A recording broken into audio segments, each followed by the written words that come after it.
ప్రెసిడెంటే చెప్పారు నాయన మీరు మా మీద ఎందుకు శాంక్షన్స్ పెడుతున్నారు లేదు ఆ ప్రెసిడెంట్ పోయాడు నేను కొత్త ప్రెసిడెంట్ నేను డిసైడ్ చేస్తాను అప్పుడు $100 బ్యారెల్ నడుస్తుండే మార్కెట్లో రేట్లు తగ్గించడానికి Biden told Indian companies Indian government మీరు రష్యా దగ్గర నుంచి $40 మీకు ఆఫర్ చేస్తున్నారు తీసుకోండి తీసుకొని దాన్ని రిఫైన్ చేయండి $10 అవుతుంది రిఫైనింగ్ అండ్ షిప్పింగ్ కాస్ట్ $50 మాకు $60 అమ్మేస్తే మేము కొనుక్కుంటాం మాకు అక్కడ $100 ఆఫర్ చేస్తున్నాడు వాడు దట్ టైం ప్రెసిడెంట్ ట్రంప్ వచ్చిన తర్వాత డ్రిల్లింగ్ ఇంక్రీజ్ చేశారు దానికన్నా ముందు ప్రొహిబిషన్ ఉండే డ్రిల్లింగ్ అక్కడ ఎన్వైరన్మెంటల్ అది ఇష్యూస్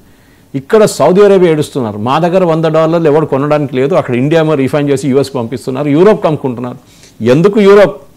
నవంబర్ దాకా మన యూక్రెయిన్కి అదే డీజిల్ అమ్మాం ఎక్కడ రష్యా దగ్గర నుంచి క్రూడ్ ఆయిల్ తీసుకొచ్చి రిఫైన్ చేసి ఇండియాలో యూక్రెయిన్కి అమ్మాం మనం